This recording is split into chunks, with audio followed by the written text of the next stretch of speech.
Trauma makes you tolerate a lot of shit you don't deserve because you don't want to lose people. Healing makes you realise some people don't deserve to be in your life, no matter how much you love them. And that was posted on Instagram by elite.mindsets. Hello and welcome to the very final episode of the Toya Talks podcast 2023. See what I did there? How are you? Hope you're all doing well. I figured that I've already pre-recorded the first episode for 2024. And I thought, no, Toya. You're going to have to wrap up the year because it's been an interesting year, but also it's been a year of change. I mean, if you want to take the royal family, if you're in the UK, there's been a lot of change, a lot of divulging of personal information. Well, I say personal, but family information, if you like. We've seen the government, like a revolving door, just really replicate and I don't know, would I say replicate? Emulate what's happening in the world, where it's just very unsettled at the moment. The cost of living is really serious. And I think until you start to directly feel the impact, you won't realise it. And this is unprecedented because irrespective of your tax bracket or your pay packet, you're directly feeling the pinch and the punch of the cost of living crisis.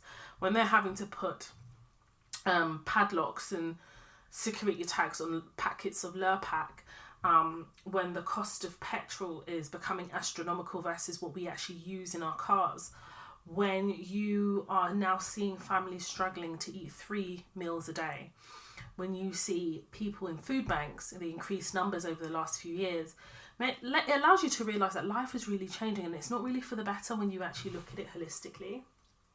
Before we get into the podcast, I really want to say this, and I will continue to say it.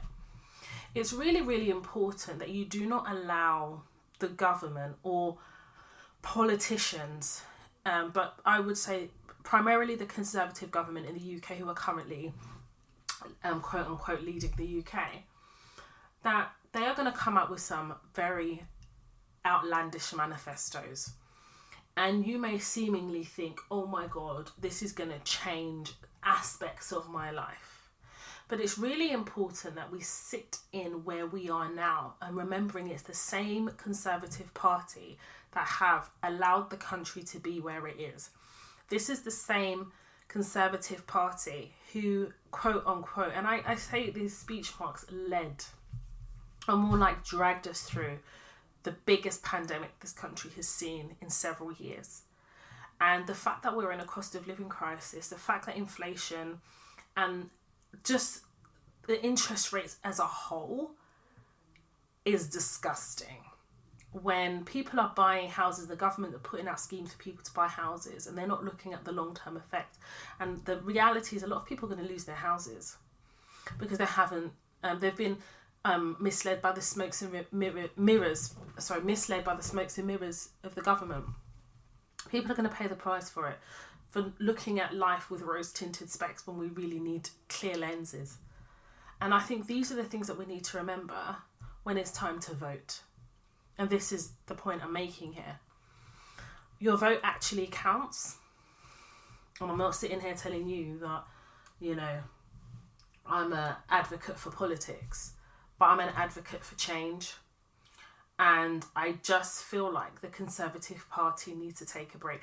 I think the problems that we've seen with them, with the revolving doors and changing of power frequently, losing, and it's like key people like the Home Secretary, massive changes, the Prime Minister, the massive changes in quick succession shows that the party is not stable.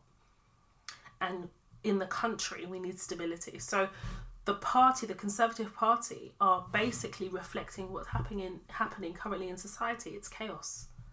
It is a mess. And if that is what we're feeling and that is what we're seeing with the Conservative Party, isn't it now time that we sit back and consider a change? Because it's too much. So I want to start with that. When I reflect on 2023, it's been the most life-changing year of my life because I became a mother. And those people who followed me for several years will know that I wasn't even really sure if I wanted to be a mum. I think a lot of it was down to my I can't speak today. I think a lot of it was down to my turbulent relationship with my own mother. I think I had a lot of issues I was working through, but some were unresolved because that wasn't the time to deal with them. What I didn't realise is that I would still be resolving and healing through having my daughter, especially because I was having a daughter, and I was very clear that I wanted to break some generational curses. I wanted to do things differently and redefine my understanding of what I believe motherhood is or should be in terms of me parenting my child. And I've always said that motherhood is not a one size fits all. It's going to be determined on my daughter's personality. I have a very strong daughter, a very strong-willed daughter, very funny, and she's very kind-spirited. She's got a really nice energy about her. And whilst I'm very aware that children grow, they change, hormones and all of that, the essence of who she is very clear to me, so I will mother her accordingly. But having a daughter, I always knew, I remember thinking about motherhood, I always said I never wanted to have a daughter. And then when I went to therapy and did the work, learned the tools, I realised that little girl in me needed to heal before I was ready to mother a daughter.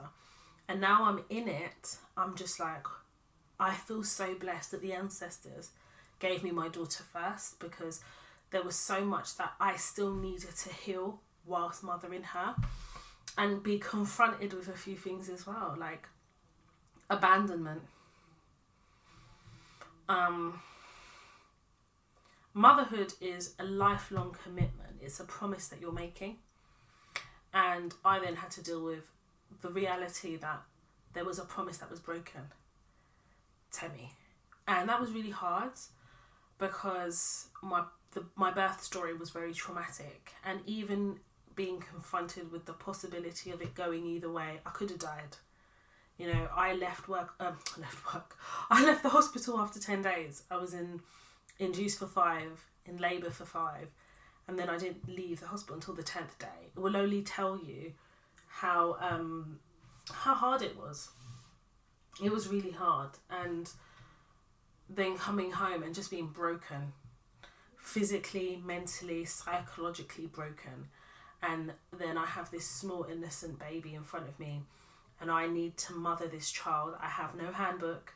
All I know is that I've been putting together the pieces of the broken child that has lived inside of me, and I have an opportunity to now redefine motherhood. I've been really clear on my Instagram. I show the good, the bad, the in-between and the difficult. I don't need sympathy, empathy. I don't need suggestions unless I ask for it. I do it to show balance, because I think society sells fantasies over certain things that are life-changing, and one of them is motherhood. Motherhood is the most beautiful and the most rewarding journey to go on, but it's probably, for me, and has been, and I know from other mothers it's the same, very, very hard. Your whole life changes and you don't know how it's going to change, because it depends on what is required from your child. And remember, you have to heal from your childbirth. Now, my childbirth was very traumatic, and I had to mentally heal, physically heal, and that was really hard, while still being very present. And then you're dealing with people's expectations as well. And I will always say expectation is the thief. Other people's expectations are the thief of your joy and happiness when you don't share in the same expectations. Don't expect anything from me that you have not given me, cannot give me, or haven't shown me. The only expectations I can deal with is that of my child, because she did not ask to be born. She is in this life and she depends on me. So she can have all the expectations of me that she needs to. And I will, by the grace of God, try my very hardest to meet all her expectations. But on Instagram, I'm trying to show you all the balance of what motherhood looks like. Sometimes my motherhood does not go to sleep, or is the last person to sleep. Sometimes my motherhood is up at 2 a.m. for 4 hours because my daughter is teething. Sometimes my motherhood is I'm so exhausted I cannot barely open my eyes. Sometimes my motherhood is just staring into space and just thinking, wow, like life has come at me fast. Sometimes my motherhood is always in a rush. let me tell you something. Some of you might find this funny. I don't find this funny. I always take pride in my personal appearance. I always get a pedicure and a manicure. I do buy up nails, and on my feet I always have a pedicure with gel polish. And one day I'd look down on my feet and I had no toenails. They were all smashed up, bashed up, smashed up. And I looked and I was like, what has actually happened to my toenails? And my toenails actually reflected what was happening in my life at the moment. I was always rushing around. I always felt like time was of the essence. Time was just going so fast. When you have a child, you realise that there is not enough hours in the day. Time goes so fast. Like, I literally had my daughter in the summer. We're already talking about 2024. I just don't understand where that time has gone. And I looked down at my toenails and I was like, this is a reflection of the cost of living. No, I'm joking. This is a reflection of what is going on. Like, life is just so fast. And I must have really hurt my toes, by the way. But I couldn't feel it because I was just always going. And I had to take a deep breath and I said, no, this is not who I am. I went to go and get a pedicure. The man was looking at me like, girl, this is not you. I had to apologise to him. I said, I know, this is a lot, but this is reflective of what my motherhood journey has been like. It's been a whirlwind. And I talk about my toenails just because it shocked me, you know, because I think there's an element of motherhood that is just so selfless that you don't even remember that you need to do the basic things for your own mental health. Like, being able to go and get a manicure and pedicure is me just being alone, relaxing, pampering myself, but also like the basic I need to be able to be like, okay, I've pampered myself. I don't need very much.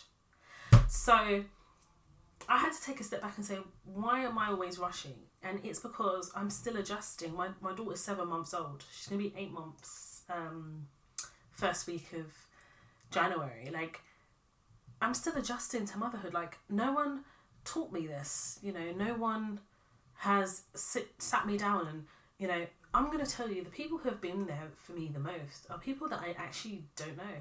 Aside from like my really close friend Bimpe and Faye and a couple of my other friends, the one person, the other people that have been there the most have been people I don't know. Like, have never seen face to face, but we've developed a sisterhood on social media. It's just crazy. And I was getting prayer books, I was getting prayers, you know, it was just so nice. Like, there's a sister in the States and she had a baby around the same time as me, and she would send me stuff every so often, or I would ask her a question or ask her a question, and I just thought, wow, that is so beautiful that in sisterhood you don't necessarily have to know the person, you just have to show a level of kindness and openness that people are willing to receive. And I felt very blessed, as well as all the emotional roller coasters I feel very blessed, and I feel very touched, and I feel very honoured to be blessed with such an amazing daughter, who is one day going to call me mum, because I still get mama, but I just feel that she's just doing that. I don't really think she's doing mama, but every time she looks up at me, or like yesterday, she had her head on my chest and I put my hand on her head and I prayed for her, because I pray for her all the time, and then she put her hand on my hand. Oh, I could have cried in that moment. Or when I leave the room, for example, go to the toilet, and she wakes up and she's bending her neck to look for me, or when she's really, really upset because of her teething and her dad picks her up and she bends her neck to look for me. I've never known a love so pure in my life, and I never knew that I needed that love. But I think what my daughter has taught me is, she's taught me so much. She's taught me patience. She's taught me, like, you know, I observe anyway, but her observational skills are amazing. She will really sit there and watch. You know, you could be trying to pull faces and she'd just be looking at you. And I love that about her. I love that she takes her time. I've learned from my daughter that I am deserving of the purest of love, and that's what I get from her. And for me, I think that I've always yearned just to be loved for who I am by the people who have known me the most, the longest, and the people who have the same blood running through their veins as I do mine. Just the love that doesn't have any expectation, a love that is just pure, a love that is just kind, and a love that is just a covering of warmth. And I don't think I've really had that, because I think I've told you guys in earlier podcasts, I always felt like I had to buy love from my family. I always felt like I was giving and not getting much back, so I was just used to that. I was just used to that. And I think that I realise I am deserving of that love every time my love looks at me. And I know that with my daughter, like, you know, one day she's going to be a teenager and I hate you, or, well, she better not say that, but she'll be like, I don't, you know, but I'm always going to look at her and think, you came from me, you heard my heartbeat. Yeah, I fought to give birth to you. I could have lost my life giving birth to you. You are my everything and I love you. And I'm always going to start from that position. And Kay is more the disciplinarian. I've got to be honest. He's more the stricter parent than I am. But there's certain fundamentals that I will never compromise on. And one of them is manners. Good morning, good afternoon, please, thank you. You know, the basic manners that I feel like sometimes goes amiss in our society. My daughter will have those manners because, you know, she has to understand that manners is more than just being well raised. It's how you sometimes open doors for yourself. It's sometimes what puts a smile on someone's face. Like, I remember the other day I was at the train station at 6:30 in the morning and I was exhausted and I was missing my daughter and I was just standing there and he said, morning, love. And that just felt so good. That's like out of London behaviour, by the way, because in London no one is saying good morning, love, I'll tell you that. But I say all of this to say that when I look back on 2023, I just have gratitude. I'm grateful to be here. I'm grateful to have given birth. I'm grateful for my husband. I'm grateful for my daughter. I'm grateful for the seeds that I've sown that I'm harvesting now. I'm grateful for the learning lessons. I'm grateful for all the lessons and the replanting of seeds. I'm really grateful for all the people that have been really touched by the Toy Talks podcast and platform, and those people that have sought me out to send me a DM and just say to me, thank you. Because I don't think you understand how far that's gone for me. Because there was a point where I was like, can I continue with Toy Talks? Because there was just so much going on. I was like, if a job worth doing is worth doing well, and if I couldn't do this to the best of my ability, then I would have to step back. And any time I've thought that, somebody's prompted by the Holy Spirit, prompted by the ancestors to send me a message and give me a testimony. And then I'm reminded that Toya Talks is a ministry and I'm on my ministry. And this is why I always say, I don't really care what anyone says about me. I don't care if someone likes me, if you don't like me, if you like the platform. I actually don't care. Usually the people that don't like me are the ones that have benefited from the platform but couldn't continue to use me. Or it's people who are not open-minded enough to receive the messaging that has been confronting them in their careers. And then I am triggering certain things through my platform and they are now focusing their mind on me. That's what I've come to realise. But Toya Talks platform and podcast is spiritual. I tried to avoid it and I was always confronted. I had to do it. And I understand that everyone has a purpose in life, and one of my purposes is the Toy Talks podcast. So as much as there is content to deliver, I will deliver it. If there is, listen, I've committed to bi-weekly episodes, and I've done that ever since I realised that I needed to kind of have some time to myself. I was doing it weekly. Those podcasts are still live on the podcast platforms, and they are still so impactful. So if you're starting from this episode, you need to go back. There's so many episodes to refer to learn from that are now the backdrop for TikToks that I'm doing on TikTok. So I'm not reinventing a wheel here. These are my experiences. These are my life lessons. These are my blueprints. And that's why I really encourage you all to re-listen to episodes. And that's why in the show notes, I'm really clear about the content and the theme of the episode. Like, I take my time to write it all, to draft it, to put it together, so that if you don't want to listen to episode 1 right up until episode 147 or 148 now, then you can at least look at the show notes and say, okay, I'll listen to that. And if it encourages you then to listen to other episodes, great.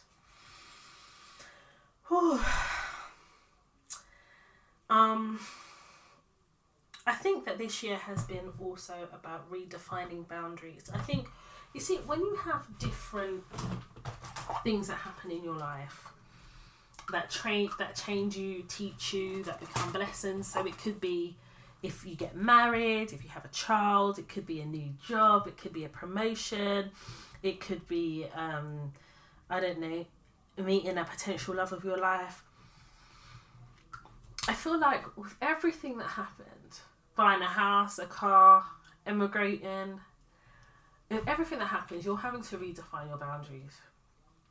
Because sometimes, even though you have done the work to ensure that the right people are in your life, sometimes there are certain levels you will go to and people around you may be triggered by it because it either shows what they haven't done or sometimes jealousy.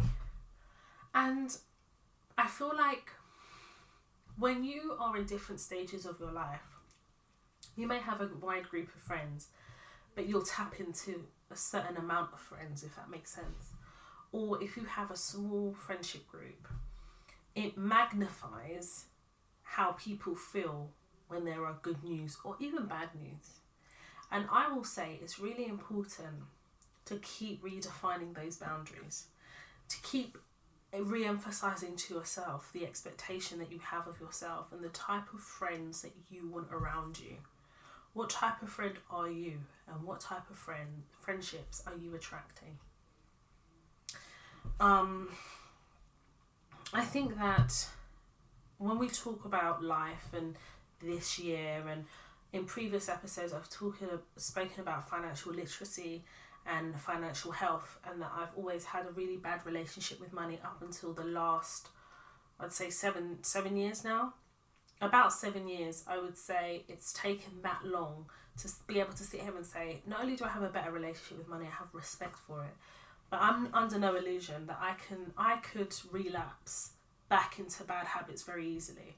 Because when you start earning over a certain amount of money, your lifestyle changes. And I'll give you an example of something. I speak about my Instagram, everyone's going to find it funny, but is it really funny?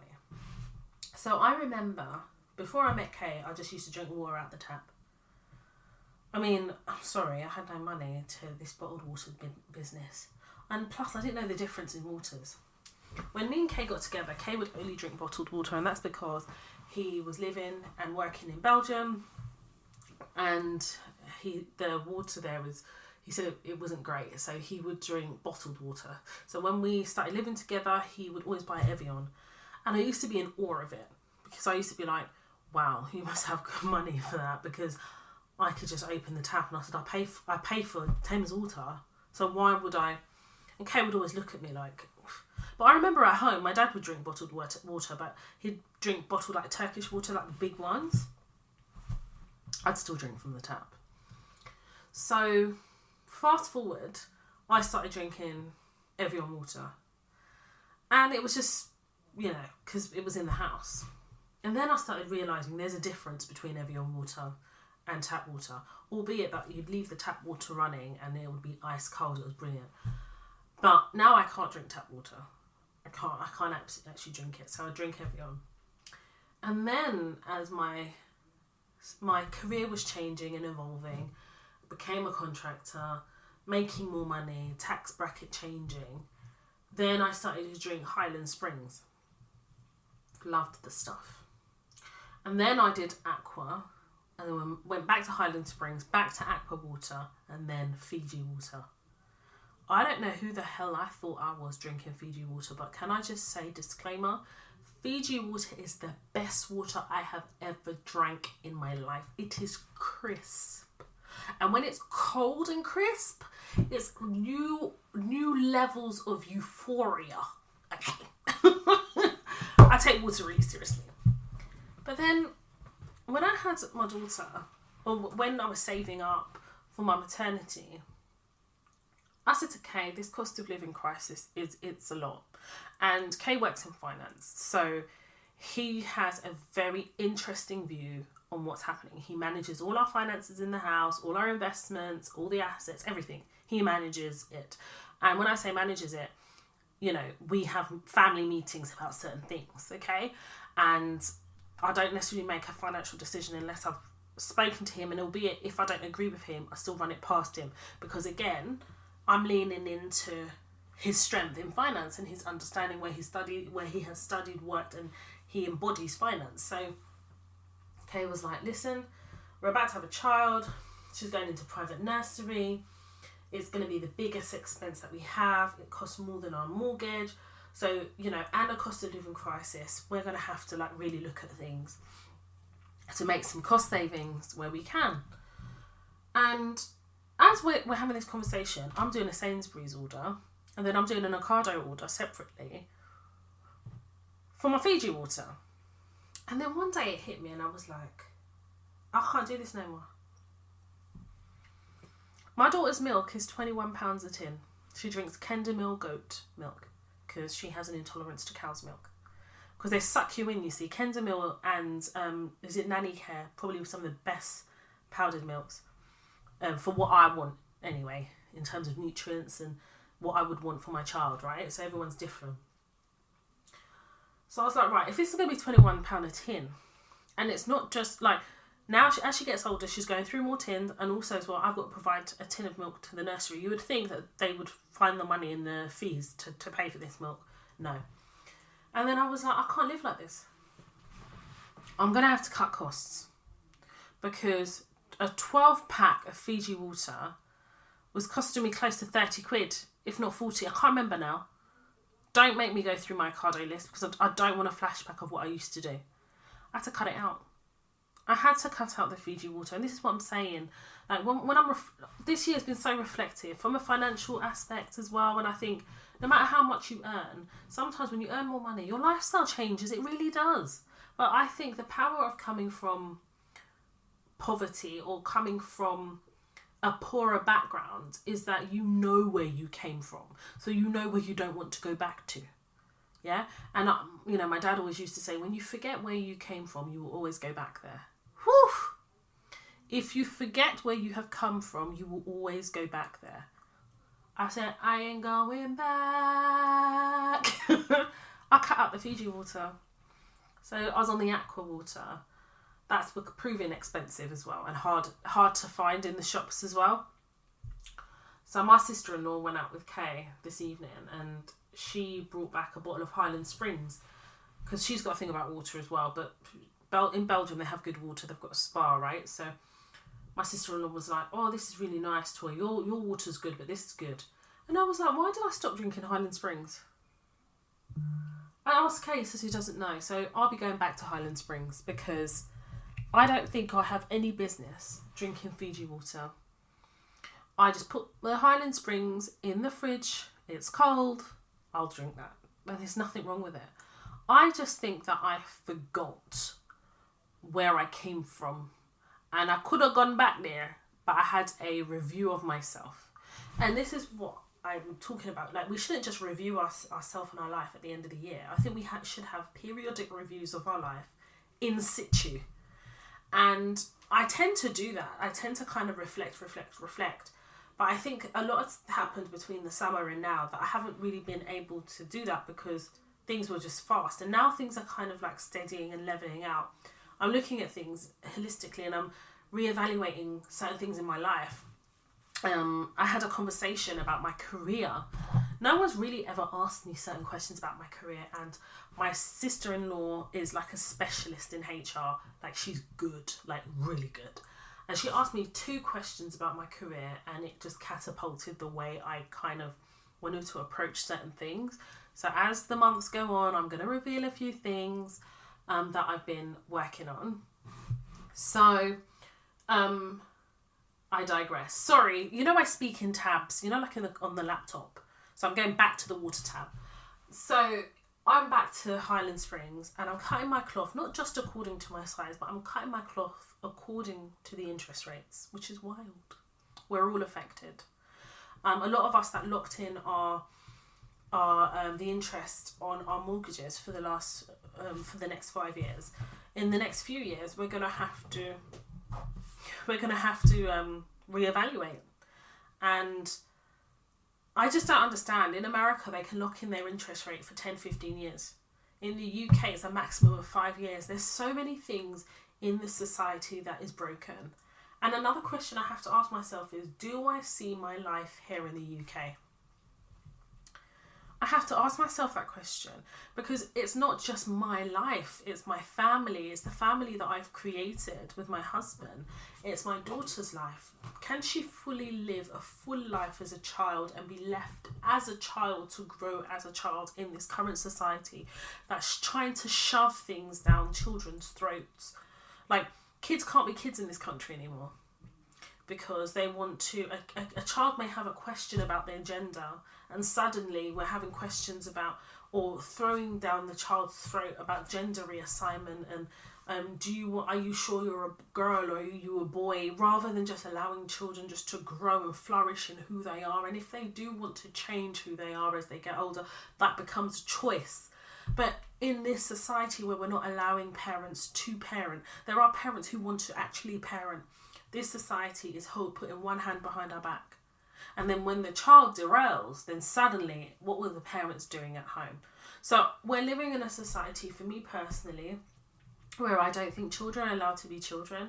I think that the innocence of children is not protected enough in this society. I think that when somebody is convicted of a crime in this country, they don't serve always the full sentence. It's half, and then the rest on good behaviour, they'll be let out on licence.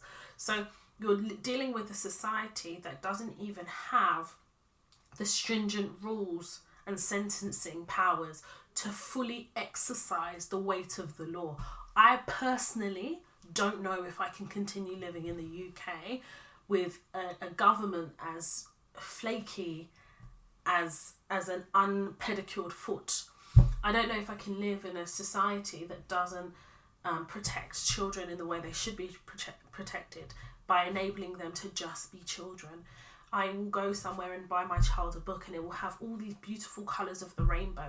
But before I give my child that book, I have to look at it, scrutinise it, and make sure it's appropriate for my child, because a rainbow is never just a rainbow anymore. Or a word is never a word anymore. When you use the word inclusive, what are you really saying? What is the sentence? Or is it really just the word inclusive? When you're talking about, like, there's certain children's cartoons, they're not I grew up when it was Ren and Stimpy on TV, okay? Like, there was real cartoons, but now it's different.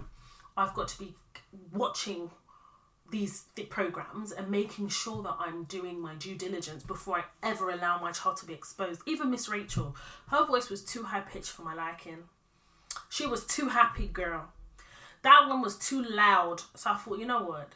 These children that are glued to Miss Rachel, let me go and have a look at what and Miss Rachel's great, but it's the fact that even when she's being positive and she's talking about mama and dada, I have to make sure, what are you, what is my...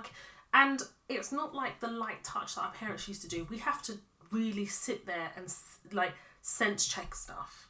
And I say this all to say that this society that we're living in has changed so much from when I was a child. I was born in 84. It's just changed. And now that I'm a mother, I look at life differently, because now it's always like I'm living my life, and then I'm looking at life from the eyes of my child. And it's really scary. And I have friends that have emigrated to Australia, New Zealand, Dubai, Abu Dhabi, Qatar. I've got one friend moving with her husband to Saudi Arabia. And I get it. Is the Middle East an option? Because, I mean, even the crime rates. So, for example, I went to Dubai when I was 6 months pregnant. 5.5 months, 6 months pregnant, something like that. And I was treated like a queen. It was lovely. I was treated very well. And I watched how children were treated. And it's clean. It's a very... You don't go to the Middle East and get hype. You will get arrested. You can't be moving crazy. And there's certain Middle Eastern countries that cultivate family life. I've got a friend who moved with her family to Nigeria. And she was like, Toya, it was the best decision I ever made. I've got another friend in South Africa. And I've got a couple of people I know that moved to Canada. But all these people moved away from the UK. And I never questioned it at the time. And I'm not questioning it now. I'm just more questioning, why didn't I pay attention to what was happening? So, yeah. Life has really changed. Life has really changed, and how I see life has changed. And please, please, please, please, please, please, please, when we're reflecting on 2023, all the things that you cannot tick off your vision board does not mean that you have failed in any way. It just means life has lifed and things haven't necessarily gone according to plan. But I always say, and I'll share it here, you need to have lead manifestations. Lead manifestations. And what I mean by that is, you may desire to buy a house. On your vision board, you'll say, need to buy a house in 2023 or 2024 now. But I don't think that's a great manifestation. I think the end goal should be the house. But what are the things that you need to do to prepare for that house?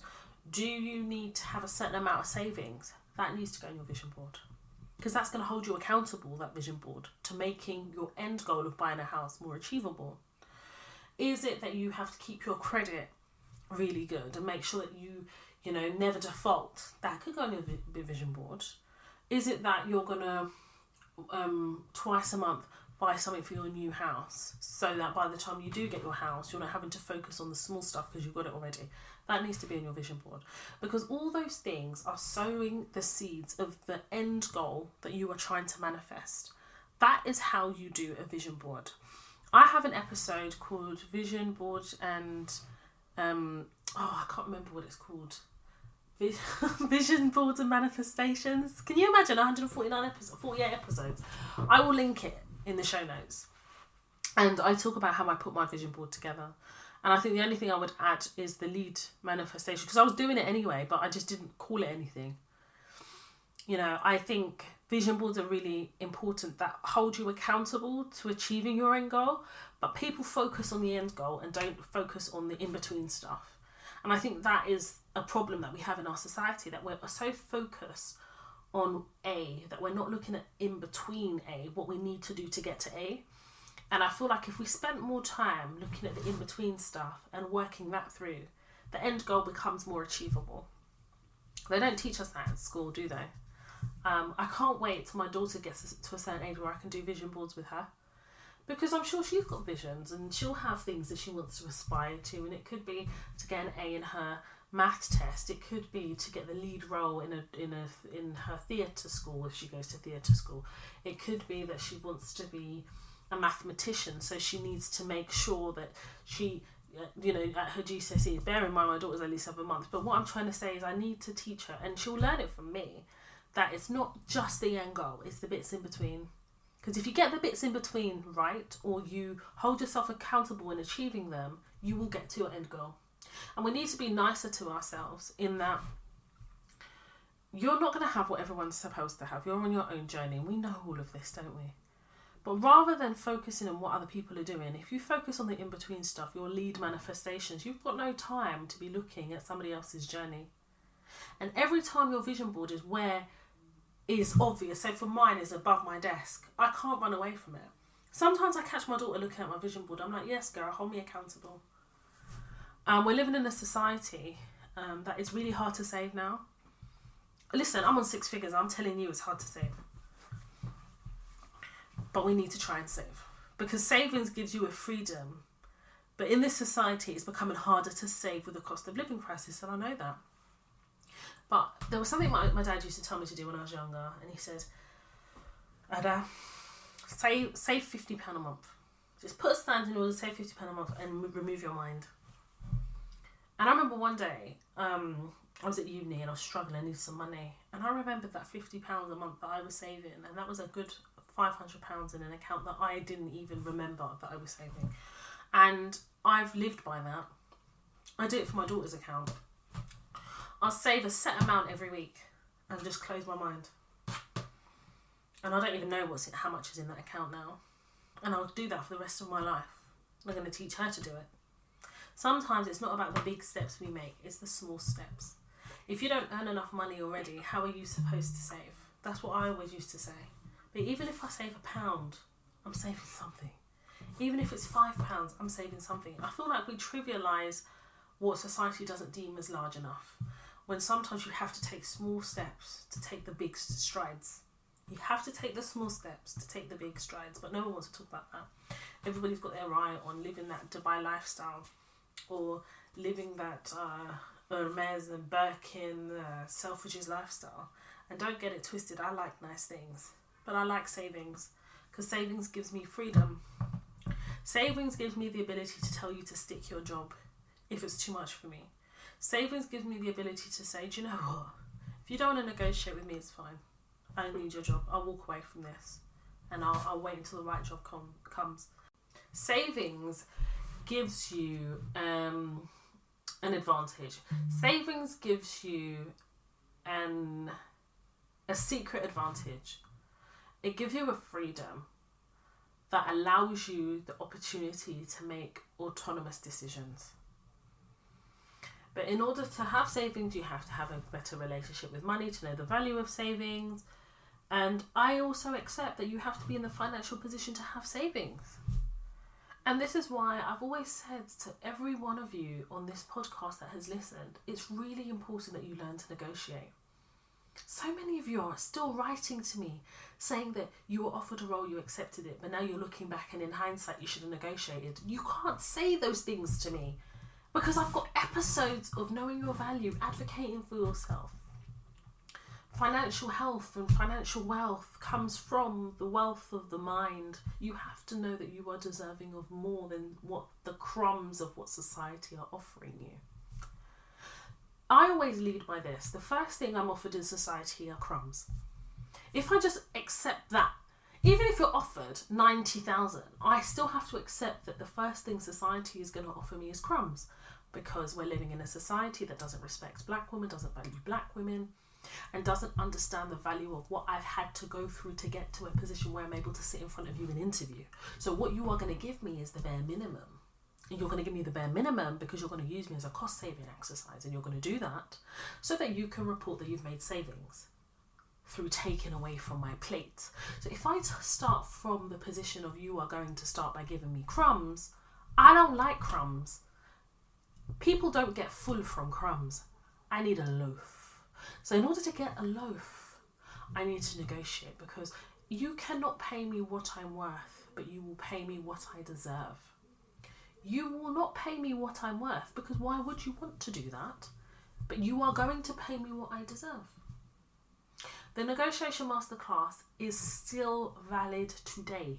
I use every single technique in that masterclass, every single one. I will be offered a really, really good job. And if you don't negotiate with me, I'll walk away. You've got to negotiate something, because if you're inflexible at this stage, God knows what you're going to be in the throes of employment. I don't want to find out. I was offered a role. My daughter was 3 months pregnant, and I was interviewing because I was terrified that I would lose that edge, because my hormones were all over the place and I would forget how to be a good, commercial contract consultant. My hormones were crazy. And I was suffering from postpartum. I still had an interview. Yeah, I'm that babe. In that interview, I was offered a role, and they offered me £80,000. It was a perm role. I knew I wasn't going to accept a perm role, but I just thought, let me go for the interview. And it was with a good company. It was a 3-stage interview. I'd literally given birth not too long ago. I was still healing, mate. And it reinforced a few things that I've still got it when it comes to interviewing. And like I said, I get 95% of the jobs I interview for, so tick. But now I needed to exercise my negotiation skills, because has becoming a mother changed my chemicals in my mind, my hormones? I know I'm really weird, but these are the things that were going through my mind. So I said, first of all, I need you to put that this is a remote role in the contract, because through the interview stage and the process, I've been told this is remote, but your contract doesn't say remote. Secondly, you've offered me 80,000. I'm really sorry. As a contractor, I know I earn so much more, but if you're expecting me to be perm, I need to negotiate my salary up. For this perm role, I think you can at least offer me £95,000. 95. They said, yep, we accept, we can give you 95. Now I know I could have got at least, I'd say 110, 120,000 a year. Because we're negotiating. If I went back and said 110, or 115 as a minimum, they would have accepted. I know that. But I said 95 because I thought, let me see if you will move. And obviously I looked on the market. I know the job is valued at about 100,000, but I know how much they really wanted me. So I knew I could stretch that to at least 120,000. So let's start at 95.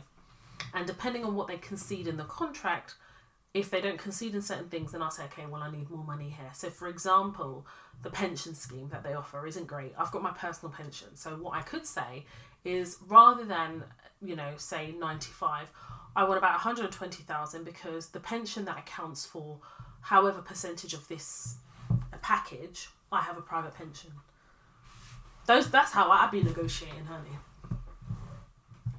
So they were like, right, Toya, with the pension, he was like, so first of all, he said, we can accept 95,000 with the pension. We understand where you're coming from. So if you're now saying that actually your salary will increase, then we need to also know what is your maximum, what's the minimum that you would accept, because we're assuming 95 isn't the minimum. So then they were like, unfortunately, we can't put remote in the contract. You just agree it with your manager and it's fine. So I said, well, first of all, my line manager's in Florida. She'll be in Florida. That's where she lives. So what if she decides to leave, or you promote her into another role and somebody, like, there is no contractual agreement to honour the remote role. And if it's one of the bases of accepting the role, I'm going to be screwed. And they came back to me and they said, Toya, we can negotiate the 95 again if there is a minimum, that you will accept. But we are not prepared to put the remote aspect of this role in the contract. You're talking to a commercial contract consultant here. I walked away. I said no. And they emailed me and they said, Toya, are you sure about this? Because the senior partner is quite happy to have a one-on-one conversation with you. Because they were shocked that I would walk away from this. They're going to give me more than 95, which is more than the 80. No, they're going to give me more money. Like, just the word remote. That's how they were making it. But I had enough savings and enough self-belief that I was able to say no. And also as well, I know I'm a contractor, but I think I was worried about how the market was changing, and everyone in my field was like, oh, the market's really tough at the moment. I was worried about my ability to actually do my job as a contractor because my hormones were over the place. I couldn't remember a damn thing.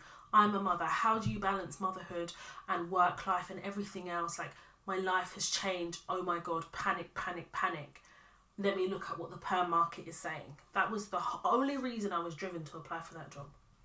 And in the throes of my postpartum depression, in the throes of my pain and anguish that I felt during my labour, and then now learning to be a mum with a new baby, sleep deprived, I still managed to secure a job. My child was 3 months old.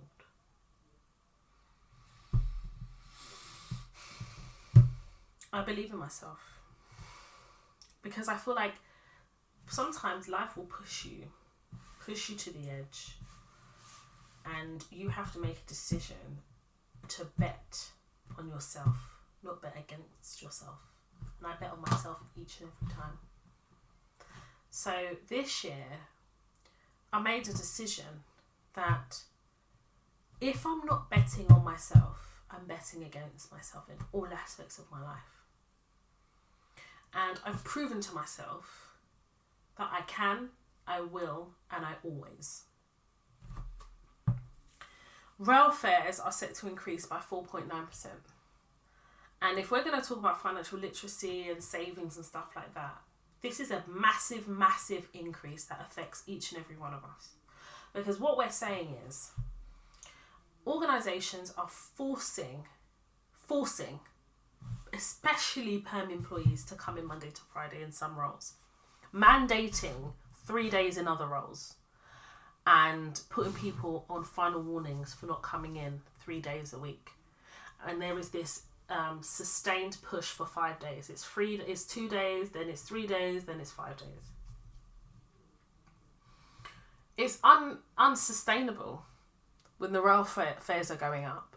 but salaries are not being increased. Yeah. And even if you negotiate your salary up, right, there is still an element that when there's an increase, you can't foresee a 4.9% increase. You can factor increases in your negotiations, but 4.9, even I couldn't have foreseen that it would be 4.9. Are you joking? It costs me to get into London about £50. And that also includes parking my car for the day at the train station. I go into London 1 day a week, every Wednesday. And to be fair, it's fair because everyone on the project is in 1 day a week. I'm going to sit here and tell you something.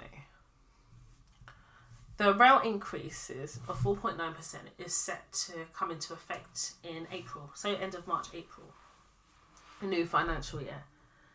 I'm going to be going to the end client saying to them, I can no longer afford to come in. I'm going to go to them and tell them I can no longer afford to come in. So if you want me to come every week, you have to pay for it.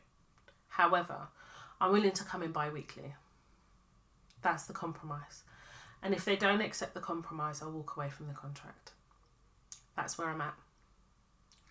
I have so many people that write into me about certain things they've learned from the podcast and from the masterclasses. And there are remote roles. There are people who have managed to sustain remote roles. There are people who are going into remote roles, negotiating remote roles that were previously advertised as in-person roles.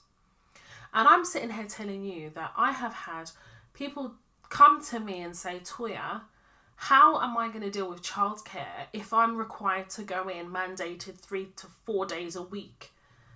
What am I going to do? I already don't have lunch so that I can leave early to pick up my child. But now you're telling me that there's a cost of living crisis already that I have to deal with. And now there's a rail increase. And now you want me in 5 days, but you're not going to pay me the extra that would cover transportation. I just have to take it from the peanuts that I'm being offered by my employer.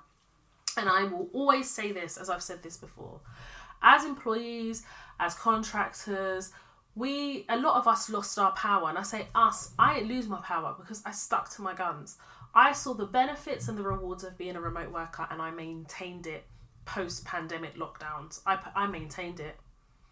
When the roles I had before I had my daughter, they were all remote. I had 2 contracts operating at the same time. And even before then, I had another 2 contracts. They were all remote. Every role is remote. So the remote roles are there. Especially in IT, tech, digital, I've seen them a lot more. But they're there. And you shouldn't be afraid to negotiate. So where I work, they've been told that they need to come in, I think it's 4 or 5 days a week. I can't remember. And the senior program director said, it's for the perm staff. It's got nothing to do with contractors. You guys kind of work for yourselves, don't you? There is an understanding where I work that doesn't apply to me. It can never apply to me. But then I've gone on their forums and I've seen people literally, someone was like, I'm in absolute tears at the prospect of the fact that I'm going to have to walk away from this job or resign because I'm not coming in 5 days a week. She wrote it in the forum with her name. She didn't even bother to put anonymous. And I don't blame her. Because it's crazy. Like, the cost of butter is mad. The cost of bread is mad. The cost of basic sustenance is bad. Then you have increases in rail fares that have increased year on year. Even before the pandemic, because they can't be talking about pandemic now. Before the pandemic, it was increasing year on year. And this is the Conservative Party that some of you voted for, that are now going to start doing their manifestos and campaigning for your vote. They want to be re-elected to continue to increase those prices and continue to make our lives difficult. This is the party that you are gonna vote for again, not me. I want an easy life. I want a peaceful life. I pay so much money in taxes twice. Because I pay taxes as an individual, I pay taxes as a business. And I'm telling you, I don't get any benefit out of it. None. I go to the NHS, I'm sitting there waiting for 5 hours. I go to the NHS, I'm begging to be seen or get a referral for my fibroids. I'm begging to get treatment. I go through maternity care and I'm begging to get a consultant to make sure that I get that one-to-one care because of my fibroids in case one of them bursts during childbirth, and I'm literally telling them how to do their jobs. But I'm paying taxes. I get cancelled hospital appointments.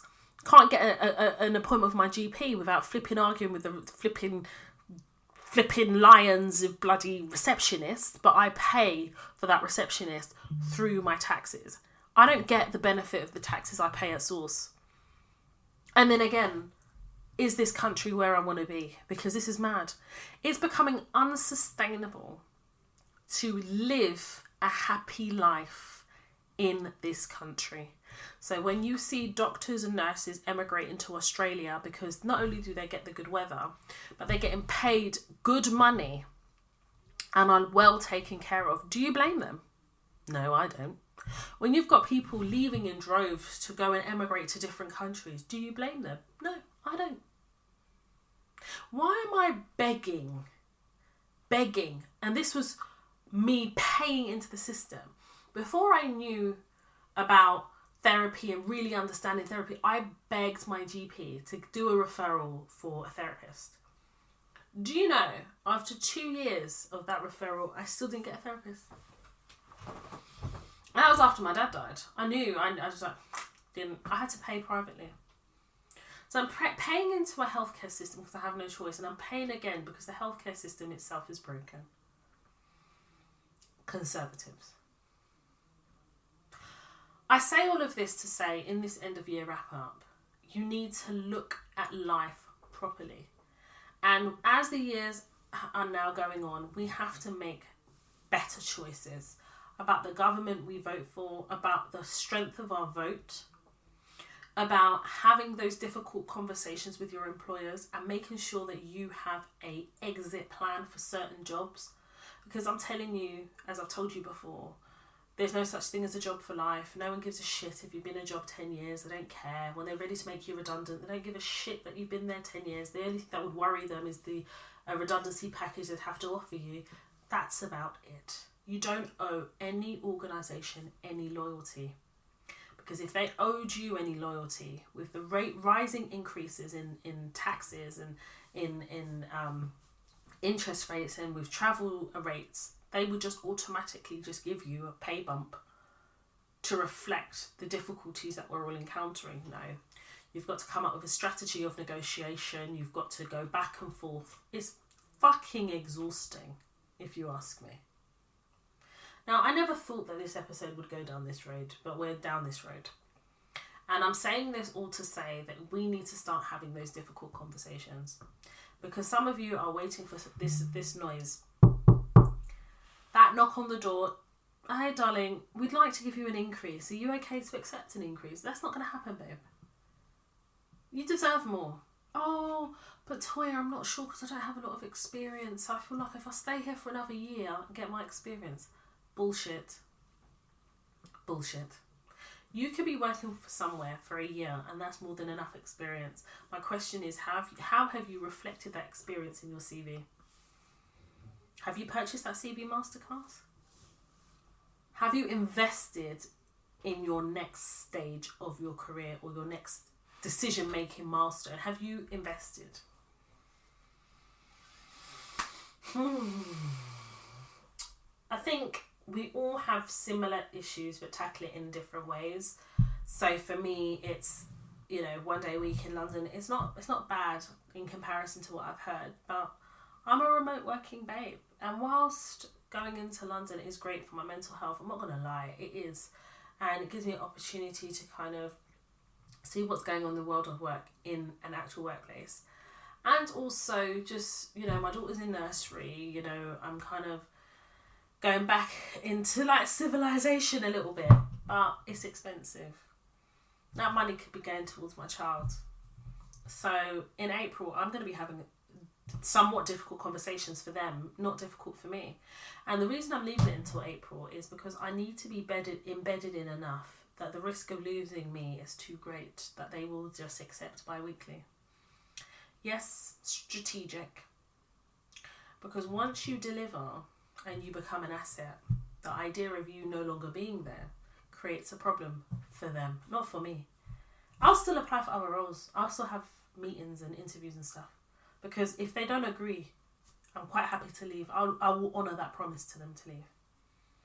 Because I'm done with being uncomfortable.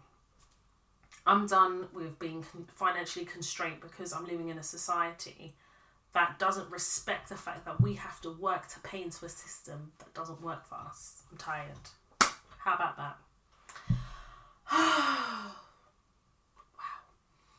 Boris Johnson can literally do no wrong. This man has a column in the newspaper after everything that he's been doing, and he's done the whole pandemic fiasco. If this life is not a simulation, I don't know what is, but we move. I'm currently watching Dubai Bling on Netflix and Married to Medicine, and I actually wanted to touch on Married to Medicine, but I'm not going to do that in this episode. One of the earlier episodes in the new year, I'm going to discuss Quad and the Married to Medicine ladies, because if you don't watch Married to Medicine, please watch it. It's one of the best reality shows that's out there, following black female doctors, and also male doctors as well, who, and the whole idea of being married to medicine is the idea of being married to a doctor, or being back. I think Heavenly is a dentist, isn't she? But just seeing them living in their their truth, and I love it, and I love seeing black physicians. It's amazing. It shouldn't even be called Married to Medicine. It should be Married to Physicians. Do you know what I mean? Because it's not everyday doctor. One lady's an anaesthetist. Is it? Oh, no. That's Real Housewives of Beverly Hills. I'm digressing. I'm mixing up my reality shows. Sorry. So, yeah, I want to talk about Married to Medicine. I want to talk about Dubai Bling as well, because it deals with the issue. There's currently being dealt with an issue of the theme of friendship. And I've spoken about friendship before, but this theme is really different. It really talks about the essence of what loyalty is. And I love it. I'm really enjoying Dubai Bling. Married to Medicine is really, really good. So make sure you keep an eye out for that episode that's going to come out, because I'm going to do a deep dive analysis on the current series of Married to Medicine. So I know a lot of you watch these reality shows, so make sure. And if you are still needing to catch up, I know Amazon Prime is now showing Married to Medicine. Whether it's the latest episode, I don't know, but I know it's the latest season. I just want to say, as I do all the time, but I really want to give a heartwarming thank you to each and every one of you for rocking with me, my Toya Talks journey, but really rocking with the Toya Talks brand. I'm not looking for fame. I ain't looking for anything other than to just impart knowledge and to learn and continue to teach, guide and educate black women how to navigate the world of work safely, and in turn highlight the path of our success. That has always been the ethos of Toya Talks, and it will continue to be the ethos of the brand. And I don't know where the podcast will go. Maybe in 2024 I'll be more open to do collaborations. I don't know. I have some pre-recorded episodes that I haven't released, and I will be releasing them in 2024. There's one where I did with one of the co-owners of the Wedding Coordinators. I still have not posted that, and I was meant to post that in October. But life has been lifing, and I've learnt to give myself grace because I work really hard. I went back to work. My child was literally shy of 7 months. It was a day before she was 7 months old. I went back to work.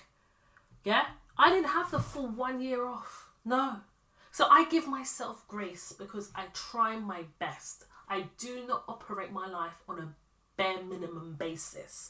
I always come in abundance of knowledge, in grace.